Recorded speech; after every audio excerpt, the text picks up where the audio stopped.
union says it's taking too long to complete contract negotiations.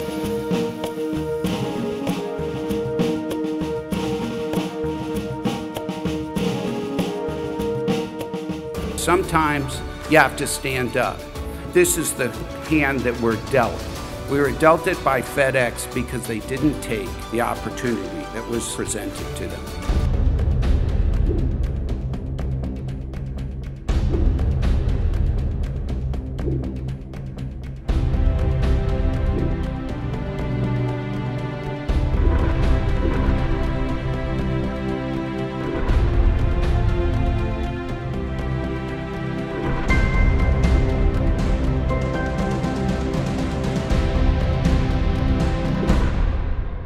It's time for flight management to recognize and reward FedEx pilots with a compensation package that we earned. It is time. It's time. It's time. It's time. It's time. It's time. It's time. It's time. It's time. It's time. It's time. It's time. Another Chinese New Year. It's time.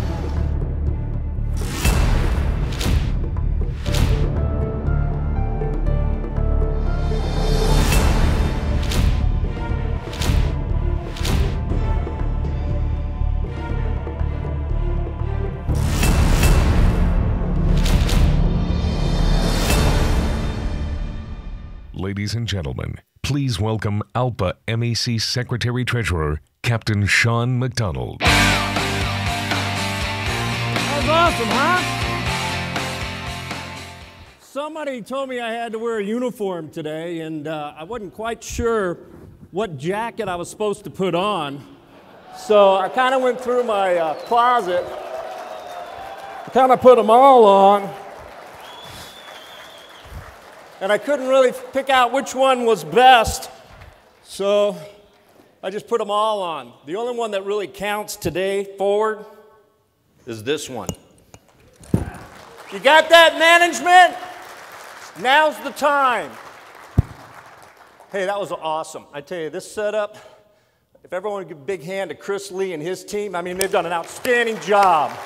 P2P, SBSC, COM, tirelessly trying to set all this up.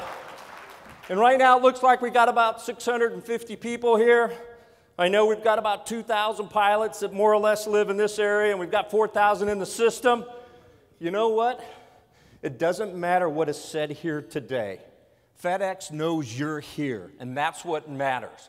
They need to be looking past Scott Larsen, Scott Stratton, the MEC, to you guys, and that's what they're seeing with you guys being here today. And with your families, kudos, great, because you know what? You guys have earned the contract that these men have been negotiating for these last 4 years. 4 years they've been negotiating this contract for you and your families. And FedEx has done nothing but what they've done each and every time. And what does that mean to us? Nothing. We've been prudently attacking this with the objectives and goals that you and your families deserve and have earned. We've attacked them logically, with well-thought-out data supporting it, and we continue to get pushback from the corporation, giving us their old-time, honored, slow method of dragging things out so their bean counters can get another friggin' bonus somewhere downstream. You know what? They're driving this corporation to a confrontation. We are not, but we're prepared to do it when that time comes. And it's going to be each and every one of us taking that personal resolve and as a unified group to push that through. If that's what FedEx management right now sitting over in Hacks Cross wants. So today, you're going to hear some from Scott Larsen on how things are going at the table. Followed up, you're going to have Scott Stratton, our MEC chairman, as well as Mr. Phil Comstock. Don't call him Mr. Comstock because he'll probably get upset with you. He likes to be called Phil. He's had a relationship with us, the FedEx pilots, for better than 2 decades. Lots of data. You might remember him from the Wilson Center, does lots of polling and survey. He has the pulse of what FedEx pilots are at and what it is that they're seeking and where the unity and resolve relies in there. And that's what we count on when we're going through contract negotiations. And he's here today. And then we're going to wrap it up. And if you all look in the back, you'll see like several tables set up for a Q&A. We have subject matter experts for each one of those areas: retirement, health care, work rules, and quality of life to answer the questions that you might have concerning specific issues that you believe are important to you and your family, as well as to the pilots as a whole. And if we can't get you an answer today, we'll get you one in the near future, and it'll be right to you. Please welcome MEC Negotiating Committee Chairman, Captain Scott Larsen. Good afternoon, Memphis. I guess if you don't know who I am by now, we're really in trouble. I'm Scott Larsen, your negotiating chairman. I'm a former Marine, so please forgive me if I'm a little blunt today. I want to take a few moments and get you caught up on what's been going on at the table. You know, starting out, everything we seek in this round of negotiations, FedEx can afford, and more importantly, we've all earned it. After 2 years of interim talks and 2 years of negotiations in direct talks with the corporation, it's past time for management to bring the money to the table. There are 4 main issues remaining. They fall into quality of life, health care, retirement, and compensation. Let's talk about quality of life for a minute. You know, I'm not a zombie, but like you, I play one after a few long trips. The company beats the heck out of us with their schedules and how they design our pairings. But you know what? They want more from us. We want sanity. We want certainty. We want a healthy, science-based schedules that use real science and a fair examination of what those pairings look like that we fly. When we're asked to sacrifice for the corporation, every pilot in here knows that we do. But there needs to be some additional consideration for that sacrifice, and there needs to be some additional compensation. When execs and managers sacrifice for the corporation, what do they see? They see bonuses. Our commitment deserves some consideration in kind as well. Health insurance. Our profession is tied and is under constant scrutiny as no other profession is when it relates to health. More so than any other job, we're regulated and we're required to maintain a high level of health certification. Corporation depends on that. They depend on our ability to maintain those medical certificates and operate this airline. We depend on it because it is directly tied to our personal livelihoods and the well-being of our family. We do damage to ourselves every day and every night. Backside of the clock flying, multiple time zone changes, there's 2 of the threats that we operate under. You know, given the risk and regulatory oversight that we face, we need health care that is both affordable and accessible. We have it now, even though there's some warts with it. Management wants to change our health care by plunging headlong into an unknown in the alleged interest of avoiding the Affordable Care Excise Tax. You know, the one that's always on the news, it's a few years away, and who knows if it's going to survive with upcoming elections again. They want to shift the cost and they want to shift the burden of health care to you and your family. They want a new structure which requires you to be more make more consumer decision making on your part. The implication, of course, is that as a family and as an individual, we use too much benefit. And you know what? That's a pretty arrogant claim, and it's an insult. This single issue has a lasting impact on us as well as our families. You know, we've earned this benefit, and we'll defend it and enhance it at every opportunity we have at the table. Management needs to understand that. Let's switch to retirement for a minute. You know, we have a pension that many of our brothers and sisters in our industry saw taken away during bankruptcy. They didn't bargain it away. It was taken away over their objections. We want to keep ours. However, you can't overlook that there are some flaws in our retirement system. Time, inflation, and the increase of our pay rates have diminished the income replacement ratio by which we value our retirement. Without a focused change, our retirement values will continue to lag behind our actual earning capacity, and the delta between the two grows every day. What's management's solution? No improvements for anybody in this room. They want to put new hires on a different plan, or you can go through door number 2, take a hard freeze of your pension, and shift everybody to an all DC world. Neither of those options are acceptable to us. They begrudge us for what we have, and they want to replace it with a fancy new system with no guarantee that it'll lead to a better or more financially secure outcome. They might be able to do that with the rest of the workforce, not with us. And that's one of the reasons we're here today. You kind of notice a recurring theme here. The company wants all these massive changes in different sections. Retirement, we like what we have, and it needs to be brought into the 21st century. Acknowledge the effort and commitment that FedEx pilots make for this corporation 24/7, 365 over the course of careers that last decades.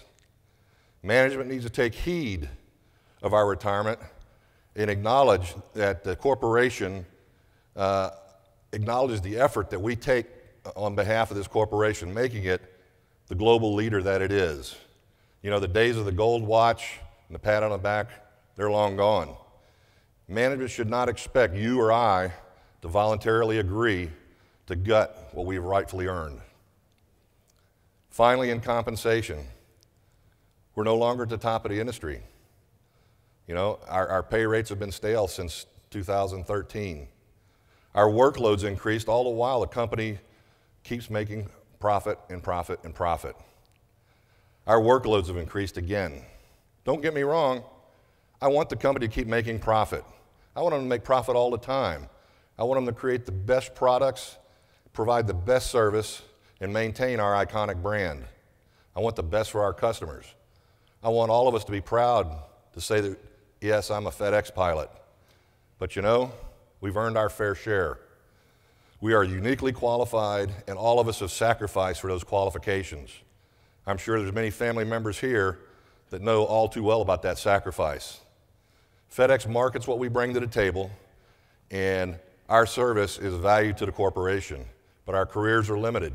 We can't tack on another decade if we feel like, you know, working and our health is cooperating. We're out the door at 65 no matter what.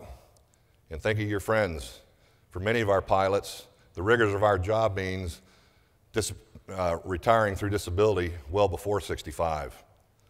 All of this stuff, company profit, unique qualifications, sacrifice, and the limit on our career demand the best compensation package that we've earned. FedEx can afford this, they can pay it, and they need to do it now. It's past time for management to bring their checkbook to the table and conclude this round of negotiations. I'm Scott Larsen, your negotiating committee chairman. On behalf of Bill, Tom, and Andrew, we'll continue to speak for you at the negotiating table. But it's past time for flight management and executive management of this corporation to begin listening to us.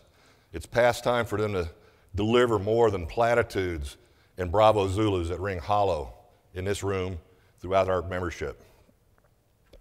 It's past time to conclude almost 4 years of negotiations with the contract we've earned and that your families deserve. Contract now, it's past time.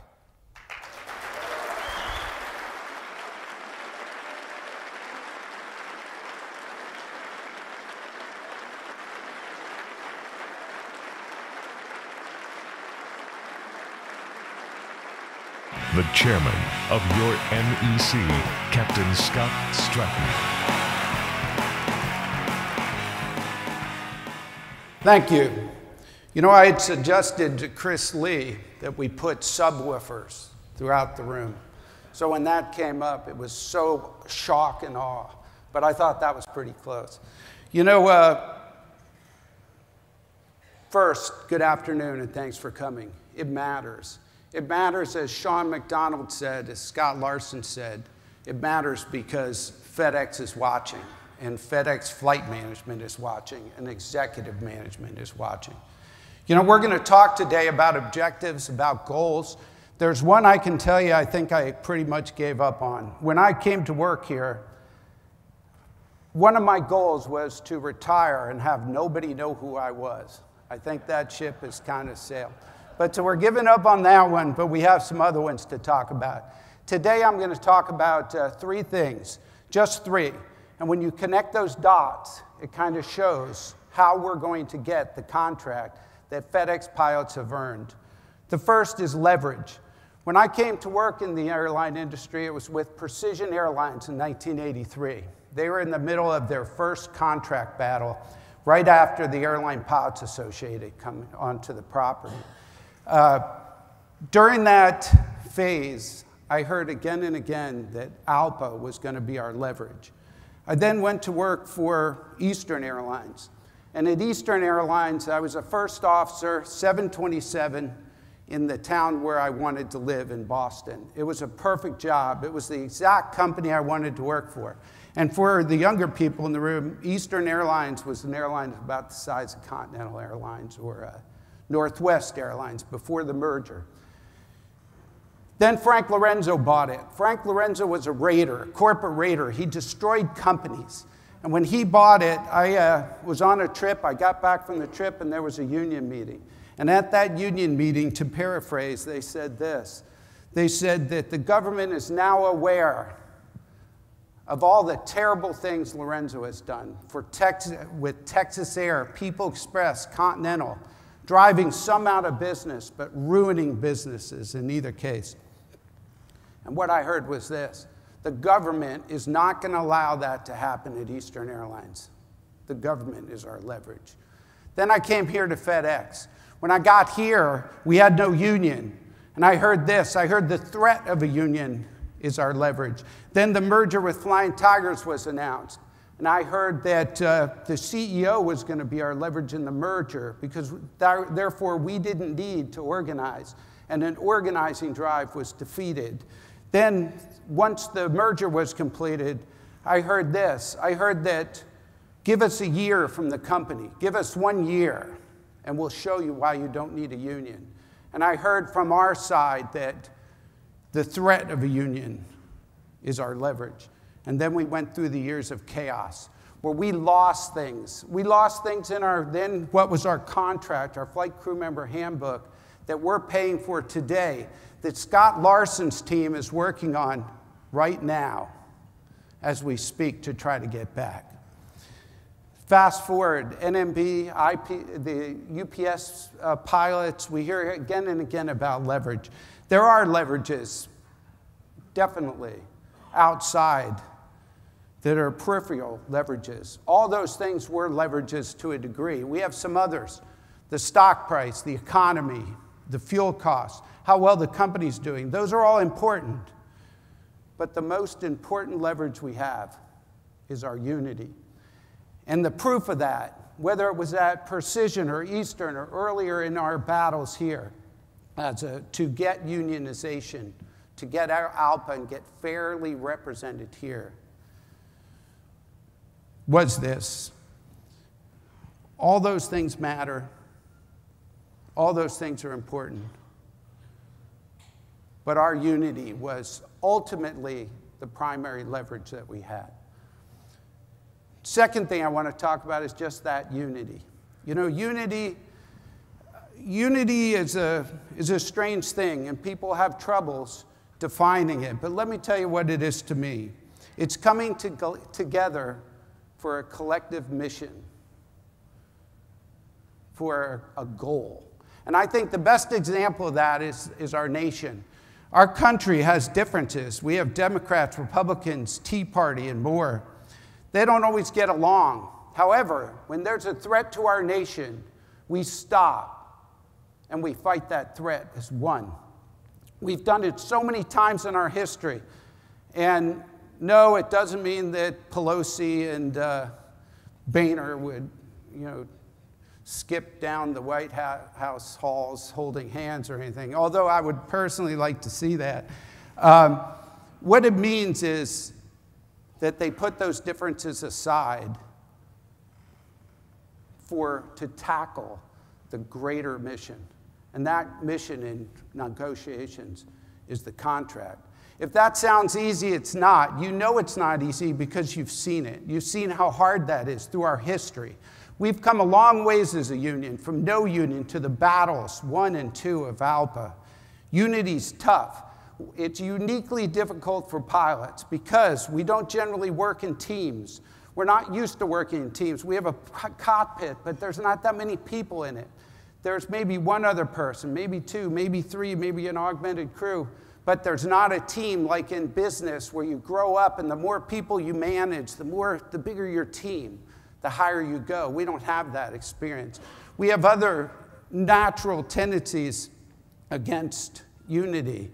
One of them is internal strife. We're apersonalities. We have that. That's a problem. We have other things as well that are problems for us as far as that we must overcome to be truly unified. And then the last one is one I will talk about in a minute. Both Scott and Sean talked about, and that's management. You know unity is important. You know it's a key thing to us getting what we have earned because of the way management attacks it. Unity provides Scott Larsen's team with the ammunition they need. What FedEx needs to see constantly, and they have seen, you've provided the support for, is when they look past us, they look past me, they look past Scott's team, they look past your MEC and the committees, what they need to see is a wall of pilots. We played a little bit of the video earlier. We're going to play our picketing video for this reason. That defines what unity is. Unity is when they look past us, they not only see strength, they not only see unity, but they see with one voice, my negotiating committee speaks for me.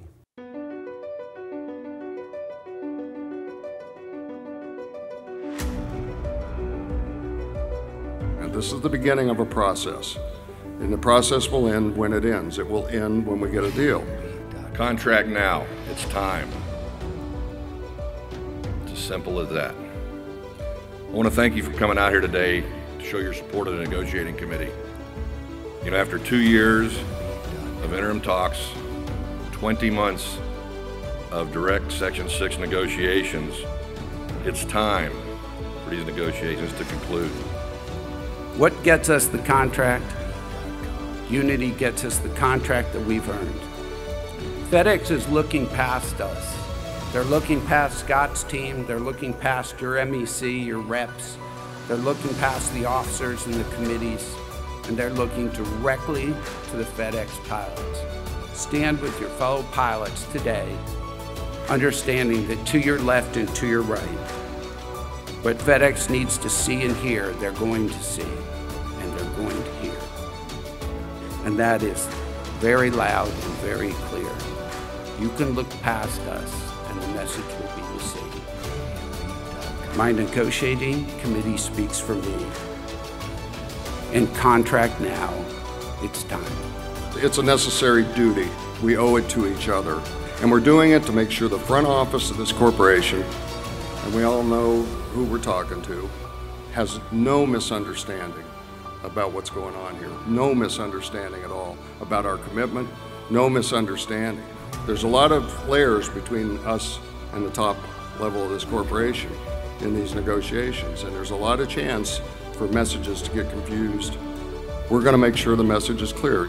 Few contracts are achieved without the direct participation of the pilots. That's what brings us here today. To show that unity one more time, to stand up and say loud and clear, my negotiating committee speaks for me. Thanks for coming. It matters. You know, we usually see how smoothly things run at FedEx and how many people are employed there, and this is a pretty class outfit, but they're dragging their feet. And the pilots have had enough of it, so they want this to be done. And the pilots feel like they're spinning their wheels, and it's time for them to sit down and get this all worked out before time becomes an issue. Well, and a negotiation tactic. Yeah, time is already the issue, but they're just, if you were, they just take their time and drag it out, just to make people kind of cave in eventually and go, okay, I'll just sign the damn thing. Let's move along. These guys work hard and do a good job, but everybody wants to play games with their employees and drag them out till they finally cave in. Maybe these guys won't. So Our thoughts to all you boys who are trying to get paid for what you do. Can't blame them. Pilots in 3 cities picketing over contract negotiations for the picket line this morning near Memphis International Airport. Union pilots held demonstrations in 3 cities, including right here in Memphis. Taking it to the streets, FedEx pilots from Anchorage are on the ground today protesting. Okay, so today FedEx pilots represented by the ALPA union are going to be doing some informational picketing. In Memphis, Anchorage, Alaska, and Los Angeles, FedEx pilots are picketing. FedEx pilots, boy, they are fed up tonight, and they're holding informational pickets in 3 cities across. Pilots union says it's taking too long to complete contract negotiations for FedEx pilots are fed up tonight. They're holding informal pickets Airport, calling for a better contract. Negotiations with its pilots, who held an informational picket today. The pilots say the contract negotiating process is taking too long. It's time for flight management to recognize and reward FedEx pilots with a compensation package that we earn 24 hours a day, 7 days a week, 365 days a year. It is time. Sometimes you have to stand up. This is the hand that we're dealt. We were dealt it by FedEx because they didn't take the opportunity that was presented to them. FedEx needs to see just what they're seeing here today. They're looking past us, and they need to see a wall of pilots, and that's what you represent. Not just here, not just in Anchorage, not just in LA. Your teammates, your brothers, your fellow pilots standing up together as one, as FedEx ALPA pilot. FedEx looked past us and they looked to the pilots. What they needed to see was a wall of pilots. But if that's not a wall, I don't know what is. I was wrong. I said at the beginning of my talk earlier today that I'd never been more honored to represent FedEx pilots. And I was wrong. Today, standing on Democrat, that's when I've never been more honored and proud to be representing you. Thank you.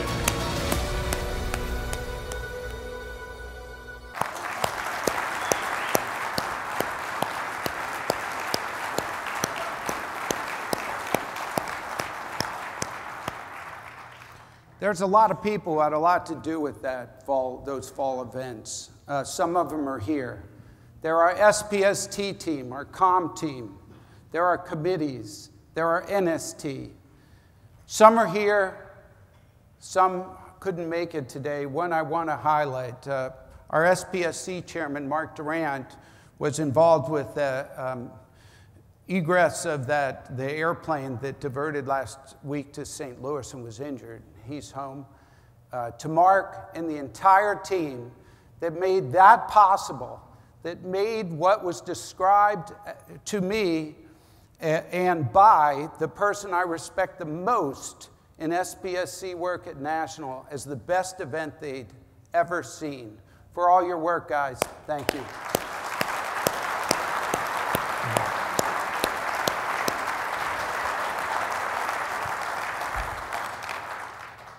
So, that's what unity is, and that's what we need to keep doing. We've come so far from when I got here in 1987 to that. I was talking to Phil Comstock, who's going to talk to you in a minute. He's been with us throughout this. Could he have ever envisioned that when he first came here? And the answer was no. The third thing I want to talk about is 2 teams. There's only 2 teams in contract negotiations. And let's just look at it from how I look at it. I am, as I said in that video, proud and honored to represent the FedEx pilots. Never more so than in those picketing events in the fall. I'm also proud to work for FedEx Corporation, a fantastic company. I want FedEx to make tons of money, and then I want them to fairly share that with us. I don't see any conflict between the two at all. However, when we're in contract negotiations, in all things that have to do with the contract, I'm on the ALPA team, period. And that's important because those who sit across the table from Scott's team don't share your vision. I talked a minute ago about our objectives. I talked a minute ago about what we seek to achieve a fair and respectful contract, respectful of the contributions you've made to this company. They don't share that. See, people who sit on the other side of the table from us are compensated specifically to lower our package, to make you accept less, to bring down your expectations. That's what they're paid to do. I'm going to give you an example. When I was first hired here, so we had no union, I got a chance to sit down with a labor attorney, leading corporate labor attorney. And he said this, we were talking about some of these issues, and he said this to me. He said, Scott, I'm a corporate attorney. I do whatever they tell me to do. In contract negotiations, my very job is to lower the total package of a contract as low as possible without affecting the productivity of the group. He says, that's my job. That's what I'm paid to do. It's just business. The sooner pilots realize that, the better off everyone's going to be. Indeed.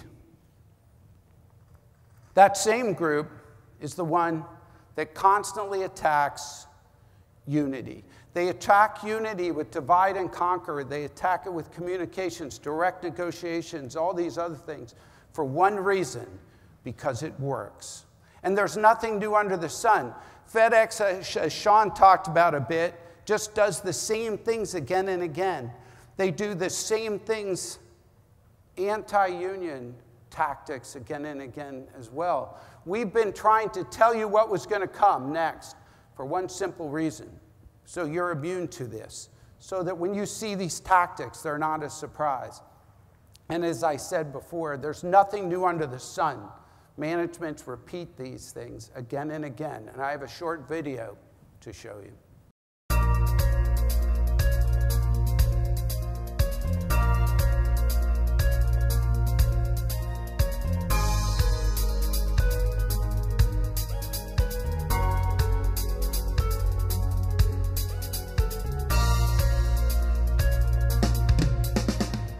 I conducted in excess of 200, almost 250 anti-union campaigns. And during that same period, I lost only 5. I never called myself a union buster. And most union busters today, unless they're in private circles, don't call themselves union busters.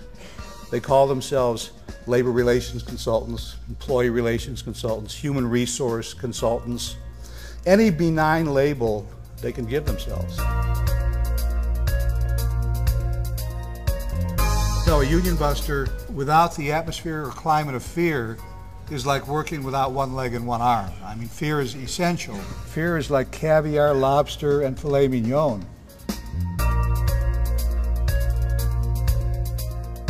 Union busting is a lot of divide and conquer. So the more we knew about the demographics and the individuals, the more we could set them up. When a union buster is hired, he becomes the producer, he becomes the director, he becomes the choreographer, he becomes the scriptwriter.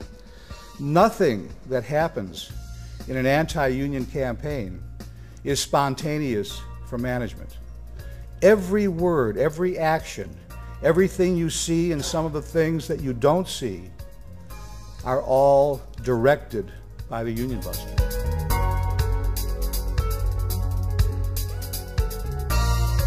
The people who really are the front line in an anti-union campaign are the first line supervisors.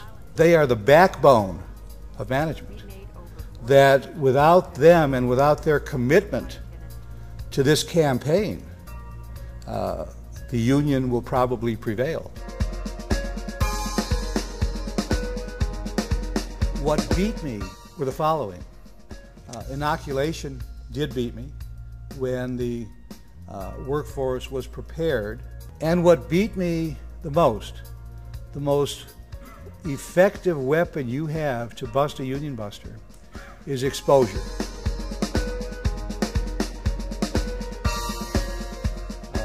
People believe that companies will fight a union to whatever extreme for economic reasons, for bottom line, for profit, that it's all about economics.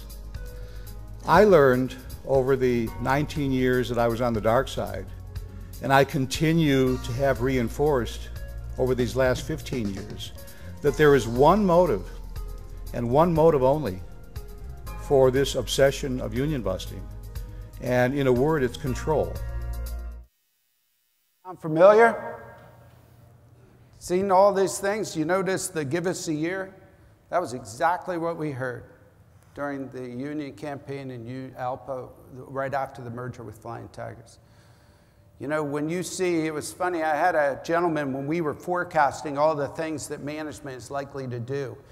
He'd said, what, do you guys have a crystal ball or something? Nah, it ain't that hard. You just look at the checklist that these companies follow. You notice the similarities. That's what the divide and conquer and go after unity. We have a special guest here today who's been with us since the beginning. He's seen how far you have come and how much it matters. He was with us so far back that I'd be dating myself if I told you how many years ago it was. He's an industry leader, consultant, and he's done our polling for years. Please join me in welcoming Mr. Phil Comstock.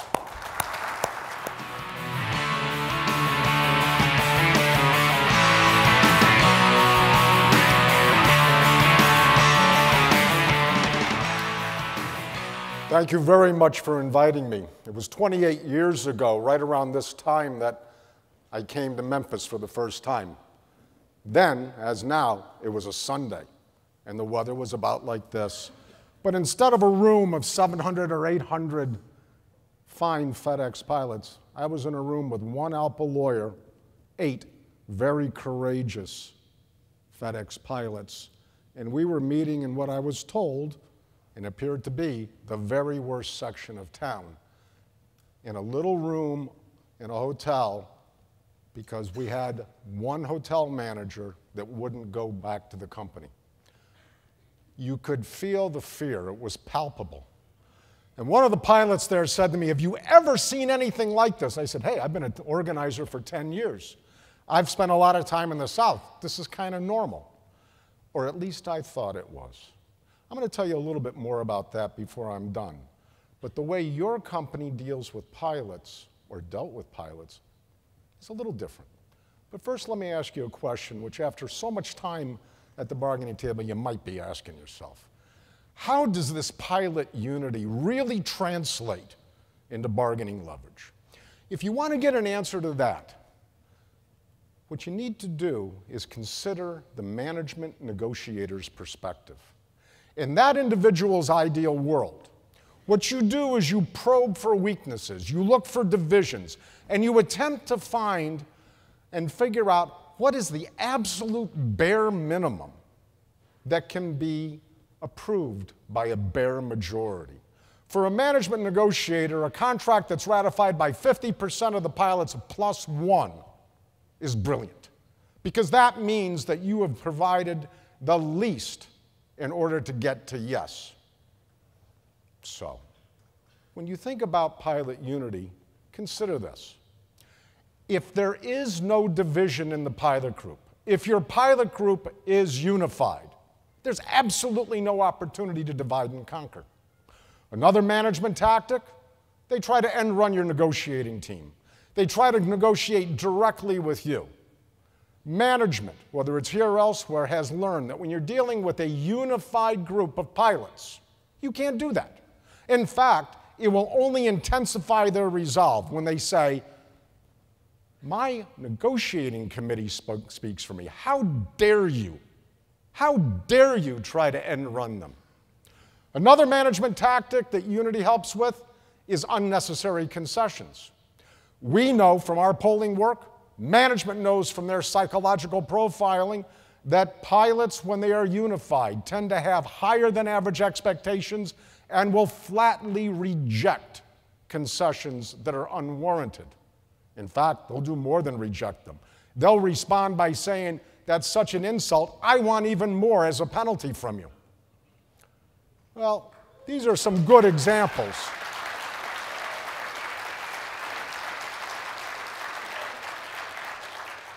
These are some good examples of how your unity directly translates into real bargaining leverage. But if you notice, those were all defensive examples. Those were all examples of things where your unity precludes, prevents, minimizes, or renders ineffectual management's normal tactics. But what about the other side? What about the offensive side of pilot unity? I can tell you that it is absolutely more important right now because you've got an economic tailwind. If you stop and think about it, the outcome of any negotiations, yours, other pilots, any group of unionized workers, can be described as an arc. On one side is the absolute dead minimum management has to offer to retain a good workforce, and on the other side is the absolute maximum management can afford before they become uncompetitive, unprofitable, and eventually go out of business. But where you end up in that arc, and I can tell you this from the, quite frankly, thousands of polls we've done in collective bargaining over the last 40 years, where you end up in that arc for a given economic circumstance is entirely dependent on the degree of resolve on either side. Resolve is a term for management stubbornness and another term for pilot unity. So you have these two forces that are coming up against each other. So you're sitting here saying, well, that's all nice. We've been at the bargaining table for years. And you're telling us we have all this unity and there's a good economy? Yeah, it seems to be getting better. Fuel prices are down. And I'm not sure yet, I've been hearing this for a long time, but there might even this time really be a pilot shortage. Who knows? It could happen. So you've been at the bargaining table for years and you don't have a contract. What's up with this? Think about the management negotiator's perspective.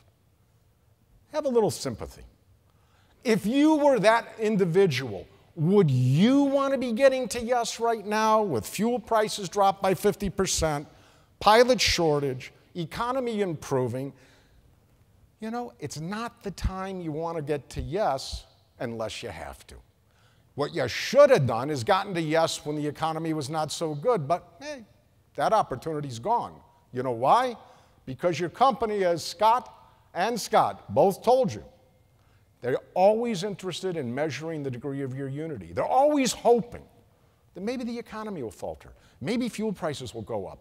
Maybe the pilots will get bored and tired and say, we'll take less just so that we'll get this done.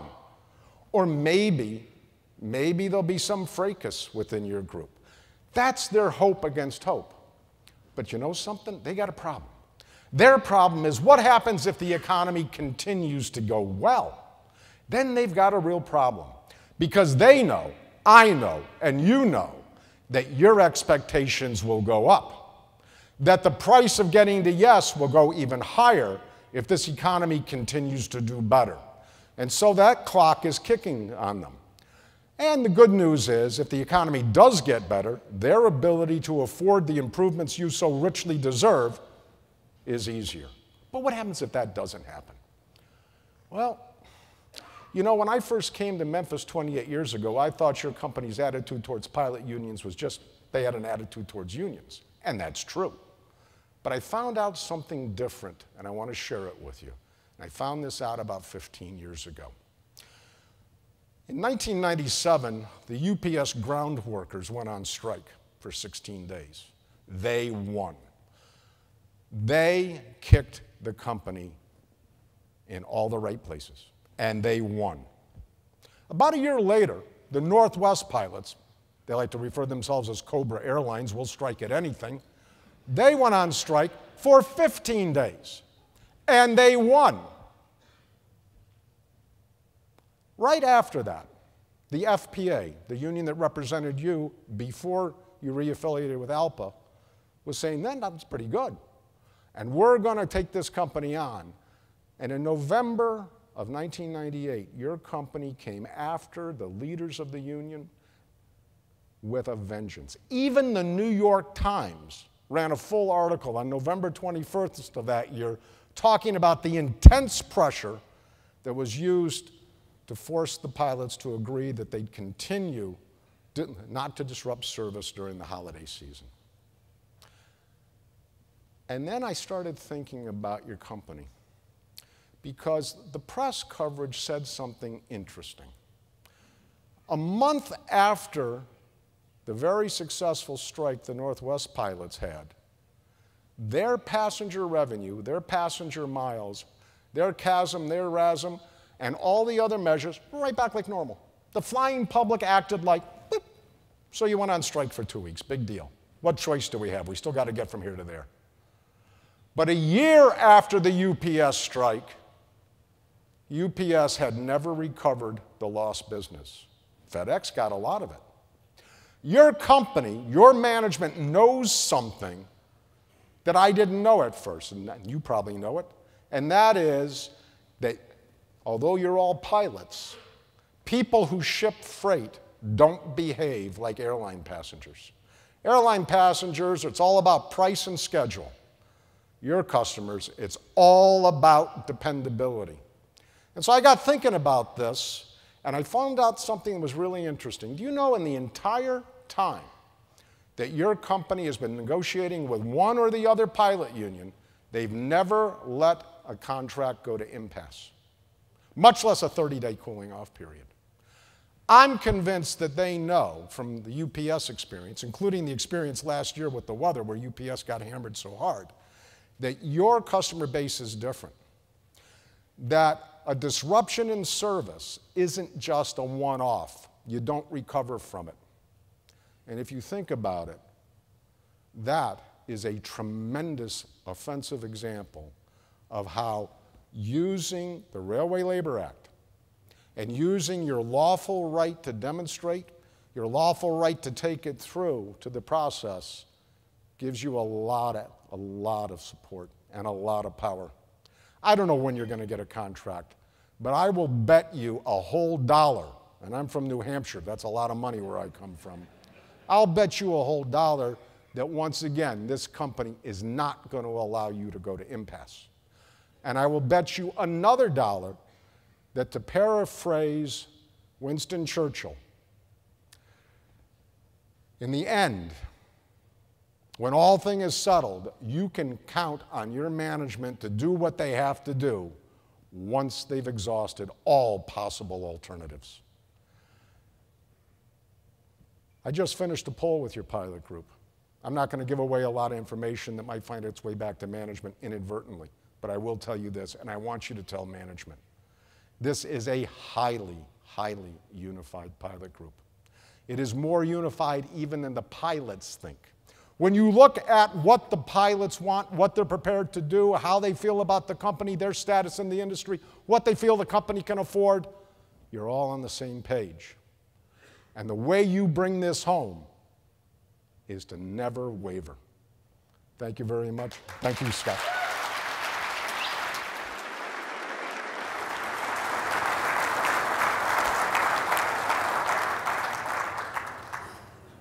So you see what I mean? Pretty cool guy. So how are we going to get the contract? But not just a contract, the right contract. The one that FedEx pilots deserve. And how are we going to do that? Let's put the dots together. First is leverage. There is leverage that's outside of Unity. There is some. Let's talk about a few of them. First, the stock price doubled. The economy's doing better. Fuel prices are cut nearly in half. The company is doing very well. Do those things matter? Yeah, you're darn right, and they're on our side. As Phil just said, you know what they should have done? They should have taken the opportunity that they had when we were coming out of interim talks. You know, they keep waiting, and it's just going to cost them more. That's how it is. So there's leverage outside of just Unity, but just Unity? No, no, no. Unity is still the key. The primary thing is Unity. That's why they attack it. Second dot, Unity. Unity is the whole thing. When they look past us, they look past your leadership, just like the video said, and they see a wall of pilots. What they hear is my negotiating committee speaks for me. And what they hear with that is no to concessions, yes to the right contract. They see resolve. Because Unity provides the opportunity for your negotiating team, and Crew Force Resolve gets the contract that FedEx pilots have earned. And then third, is two teams. Two teams. Their tactics that you saw, the tactics that we talked about, that Sean mentioned, that I talked about, that Phil talked about, that the video talked about, only work if you let them. So how do we get that contract? We don't have very many open items left. But let me tell you, they're big items. They're important items. And they're expensive items. It's very simple. It's time for FedEx to bring a checkbook. That's it. No more talk. No more it's time. It's past time for them to do that. Each and every one of us needs to embrace each one of these dots, each one of these issues that I talked about to connect them. Ignore management tactics and embrace the fact that there's two teams, which is my close, which is on two teams. You know, we talk all the time about your internal team. We talk all the time about the negotiating team. But the most important part of that, the most important team is you, because of the unity we talked about. We have union volunteers that bust their butt every day, day in and day out. If you saw how hard the negotiating team works, it's awing.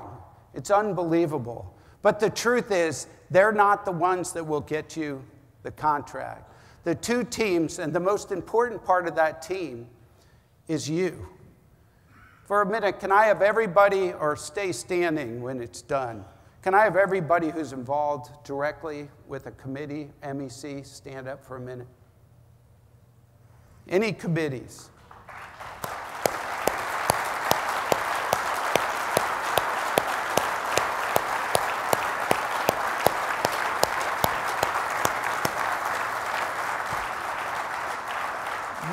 This is your, please stay standing for me. This is your internal team that's busting their butts to get you the deal, the right deal, not just any contract. But they're not the most important part. The most important part is when they look past all of us and they look to you. For that, can I have everybody stand up for a minute?